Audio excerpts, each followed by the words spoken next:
ഇന്നത്തെ നമ്മുടെ സ്പെഷ്യൽ വളരെ രുചികരമായിട്ടുള്ള വറുത്ത മുട്ടയുടെ റെസിപ്പിയാണ്. ഇതുപോലെ ഒരു വറുത്ത മുട്ട ഉണ്ടെങ്കിൽ ചോറിന് വേറെ സൈഡായിട്ട് ഒന്നും തന്നെ ആവശ്യമില്ല. വളരെ കുറഞ്ഞ ചേരുവകൾ ഉപയോഗിച്ചിട്ടാണ് ഈ ഒരു വറുത്ത മുട്ട ഉണ്ടാക്കിയിരിക്കുന്നത്. എന്നാൽ ഇതെങ്ങനെയാണ് ഉണ്ടാക്കുന്നതെന്ന് കണ്ടു നോക്കിയാലോ. ഇതിനു വേണ്ടിയിട്ട് 2 പഴുത്ത തക്കാളിയാണ് എടുത്തിരിക്കുന്നത്. ഇത് ചെറിയ കഷ്ണങ്ങളാക്കിയിട്ട് മിക്സിയുടെ ജാറിലേക്ക് ഇട്ട് കൊടുക്കാം.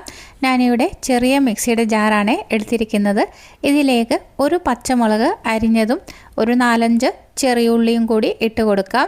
ഇതിലേക്ക് 4-5 വെളുത്തുള്ളിയുടെ അല്ലി കൂടി ചേർത്ത് കൊടുത്ത് ഒന്ന് നമുക്ക് അരച്ചെടുക്കാം. ഇപ്പോൾ ഇത് നന്നായിട്ട് പേസ്റ്റായിട്ട് വന്നിട്ടുണ്ട്. ഇത് മാറ്റി വെക്കാം.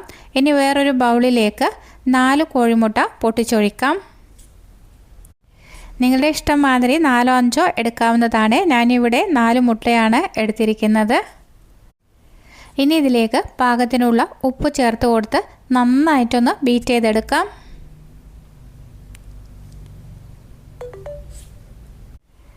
അതിനുശേഷം ഇതിലേക്ക് ഒരു 1/4 ടീസ്പൂണ് കുരുമുളക് പൊടി ചേർത്ത് കൊടുക്കാം.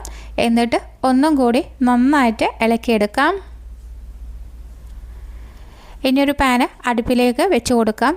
ഇതിലേക്ക് വെളിച്ചെണ്ണ ഒഴിച്ചു കൊടുക്കാം. വെളിച്ചെണ്ണ ഒന്ന് നന്നായിട്ടൊന്ന് ചുറ്റിച്ചെടുക്കാം. ഒന്ന് നന്നായിട്ട് ചൂടായി വരട്ടെ. ഇനി നമ്മൾ നേരത്തെ ബീറ്റ് ചെയ്ത് മാറ്റി വച്ചിരിക്കുന്ന മുട്ടയുടെ കൂട്ട് ഇതിലേക്ക് ഒഴിച്ചു കൊടുക്കാം. ഫ്ലെയിം ഒരു മീഡിയം ഫ്ലെയിമിൽ വെച്ച് കൊടുത്താൽ മതി കേട്ടോ.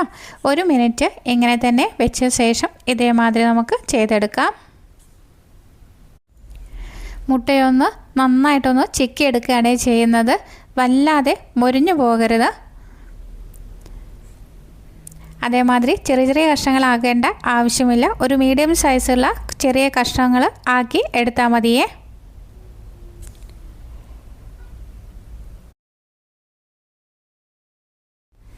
ഇങ്ങനെ ചെയ്ത ശേഷം ഇതും നമുക്ക് മാറ്റി വെക്കാം. ഇനി ഈ പാൻ തന്നെ എടുക്കുന്നുണ്ട്. അതിലേക്ക് കുറച്ച് വെളിച്ചെണ്ണ ഒഴിച്ചു കൊടുക്കാം. ഇനി നമ്മൾ നേരത്തെ പേസ്റ്റാക്കി വെച്ചിരുന്നില്ലേ തക്കാളി, അതുകൂടി ഇതിലേക്ക് ഒഴിച്ചു കൊടുക്കാം.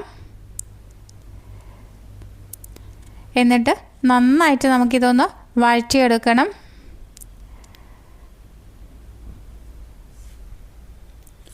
ഇനി മസാലപ്പൊടികൾ ചേർത്ത് കൊടുക്കാം. 1 ടീസ്പൂണ് കാശ്മീരി മുളക് പൊടി ചേർത്ത് കൊടുക്കാം. 1 നുള്ള് മഞ്ഞൾപ്പൊടി ചേർത്ത് കൊടുക്കാം. 1 നുള്ള് ഗരം മസാലപ്പൊടിയും ആവശ്യത്തിനുള്ള ഉപ്പ് കൂടി ചേർത്ത് കൊടുക്കാം. നമ്മൾ മുട്ടയിൽ ഉപ്പ് ചേർത്തിട്ടുണ്ട്. അപ്പോൾ മസാലയ്ക്ക് ആവശ്യമുള്ള ഉപ്പ് മാത്രം, ഒരു പിഞ്ച് ഉപ്പ് മാത്രം ചേർത്ത് കൊടുത്ത് നന്നായിട്ട് എണ്ണ തെളിയുന്നത് വരെ വഴറ്റിയെടുക്കാം.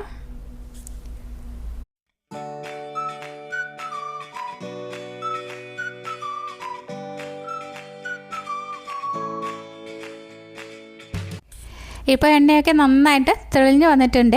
ഈ ടൈമിൽ നമ്മൾ നേരത്തെ ചിക്കി എടുത്തിരിക്കുന്ന മുട്ടയുണ്ടല്ലോ, അത് ഇതിലേക്ക് ഇട്ട് കൊടുത്ത് നന്നായിട്ട് ഒന്നും കൂടി വഴറ്റിയെടുക്കാം. മുട്ടയിൽ മസാലയൊക്കെ നന്നായിട്ട് പിടിക്കത്തക്ക രീതിയിൽ ഇളക്കിയെടുക്കാം. അതിനുശേഷം ഇതിലേക്ക് കറിവേപ്പില കൂടി ചേർത്ത് കൊടുത്ത് നന്നായിട്ട് ഇളക്കിയെടുക്കാം.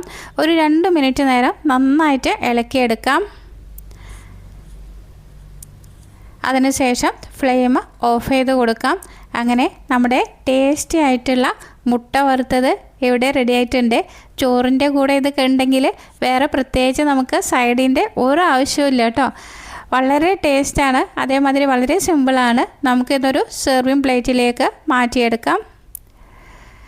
ഈ ഒരു റെസിപ്പി നിങ്ങൾക്ക് ഇഷ്ടപ്പെടുകയാണെങ്കിൽ ലൈക്ക് ചെയ്യാനും നിങ്ങളുടെ ഫ്രണ്ട്സിനും റിലേറ്റീവ്സിനൊക്കെ ഷെയർ ചെയ്ത് കൊടുക്കാനും മറക്കരുത്. പുതുതായി ഏതെങ്കിലും കൂട്ടുകാർ ചാനൽ കാണുന്നുണ്ടെങ്കിൽ ചാനലിനെ സപ്പോർട്ട് ചെയ്ത് സബ് ചെയ്യാനും കൂടി മറന്നു പോകരുത്. വലതുവശത്ത് കാണുന്ന ബെല്ലൈക്കൺ ക്ലിക്ക് ചെയ്ത് ഓൾ എന്ന് പ്രസ് ചെയ്താൽ മാത്രമേ ഞാനിടുന്ന അടുത്ത വീഡിയോയുടെ നോട്ടിഫിക്കേഷൻ നിങ്ങൾക്ക് ലഭിക്കുകയുള്ളൂ. അടുത്ത നല്ലൊരു വീഡിയോയുമായി വീണ്ടും കാണാം. Thank you for watching. Bye bye.